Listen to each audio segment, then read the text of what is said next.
Oh, the Red Gobbo, the Red Gobbo. Do you know that very, very cute model that they are releasing on Christmas every year now from the orks, from the Gretchin? He is the Red Gobbo, and while he is being associated with Christmas, his lore in the lore he has nothing to do with Christmas actually, and it's a very cool lore. So we're gonna talk about it. I wish we were given a model that also resembles the lore, so not just like a Santa Claus Red Gobbo, even if I understand like being a mascot for Christmas and all this stuff, but he's so much more. He is so much more. So let's talk a little bit about the guy, because his story is very interesting. Let's go. Chapter 1, Gorkamorka tags the Kommittee. So our story begins in the planet called Gorkamorka. The planet was initially being surveyed by the Imperial vessel Eternal Vigilance to research the cause of the absence of life in the planet. And at some point, an orc space hulk crashed into it and created a massive canyon that they named the Skid, basically killing the surveying team of the Imperium. After the crash, the surviving orcs decided to build a new ship so that they could leave the planet and rejoin their wag. Now, a terrible problem arose. Should they name the ship after Gork or after Mork? Gork the brutal but cunning, or Mork the cunning but brutal? So it's a tough decision, obviously, so the tribes chose to fight, and the vessel was eventually destroyed in the fighting. After the destructions of the ship, both sides decide to band together and name the vessel Gorkamorka, so everyone's happy. No, by the way, Gorkamorka is also a Necron tomb world, but nobody knows it. Anyway, on Gorkamorka, orcs ruled as usual, and Grots, or Gretchin, were nothing more than slaves and suffering abuse every day, you know, that kind of stuff, being beaten to death, Gretchin. One day, the mech boys, which are the mechanics of the orcs, introduced a tag system. So only orcs with special tags could board the ship that will carry them to join the Great Wag, basically leaving the Grots to rot behind. And that's where the grumbling started from the Grots. So the Grots had always been pushed around, stomped on, and whipped into submission, but the tags, oh, those tags were the last straw. And when the mech boys announced the system, the Grots got really mad.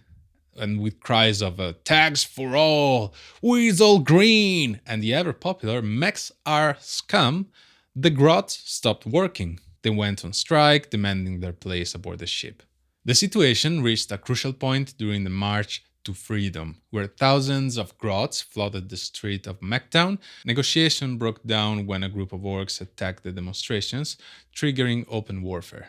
Although the orcs' superior strength and weapons forced the Grots to retreat, the Grots did not give up, and their long retreat to Skid Row became known as the Long March. Many Grots perished in the harsh desert, falling victim to freezing nights, scorpions, and orc ambushes.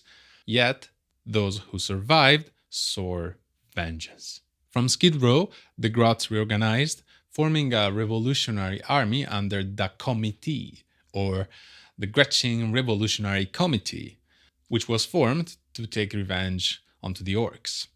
And from this chaos, the Red Gobbo emerged, was cloaked in red and wielding a custom slugga.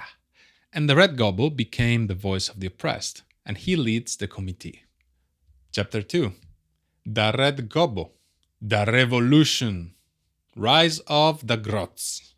The Red Gobbo is not a single Gretchin, it is more of an idea, a symbol for the Grots. By now, the legend of the Red Gobbo riding his squig bouncer had spread beyond Gorkamorka, and to the Grots, the Red Gobbo was not like a single Gretchin, but it was a symbol, an idea, a symbol of resistance, a leader who fought for their freedom against impossible odds. Stories of his deeds arise, like for example, how he once rallied a group of Grots during a boarding attack of an Imperial warship, or how he appeared in the middle of a Chaos cultist's ambush, leading the Grots to victory before succumbing to his wounds. So the Red Gobbo, as we said, was not a single Grot, but an evolving identity.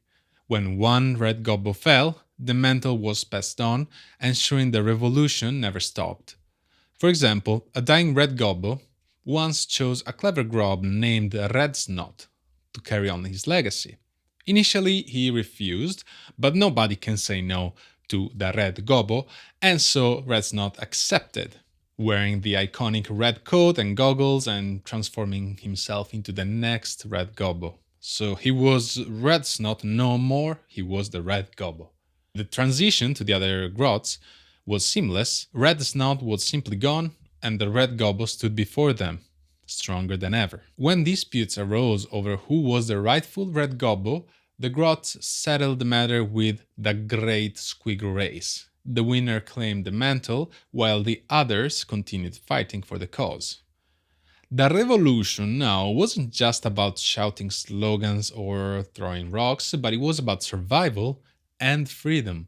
In Skid Row, the committee worked day and night planning raids, building weapons, and recruiting new members. The Grots obviously had no fancy kit, and their weapons were made from whatever junk they could find. Cannons made out of rusted pipes, bombs that sometimes exploded in the wrong direction. Their vehicles weren't much better. The katas powered by sails and big luggas that broke down as often as they worked. But none of that mattered. What the Grots lacked in gear, they made up in sheer numbers and raw determination. They swarmed orc camps, climbing over each other to overwhelm their enemies. And the committee now had also his own leadership system. At the top, there were the committee members, the brains behind the operations. Below them were the head honchos, who are just Grots that led the mobs with an iron fist. Then there were the Bana wavers, the most fearless Grots of all, and they carried the giant patchwork banner of the Revolushun. And at the center of it all was the Red Gobbo, inspiring every Grot to stand up and fight back. Now, the Gretchin Revolutionary Committee, with the Red Gobbo at its head, remains a problem for the orcs. They raid mech towns, free enslaved Grots, and prepare for the day when orc power collapses completely. The big day hasn't come yet, but the Grots know it will. And when it does, the orcs will finally understand the power of unity, the power of a rebellion, and the power of the Red Gobbo. Because for the orcs, if it's red, it goes faster. But for the Gretchin, the red is the color of the revolution.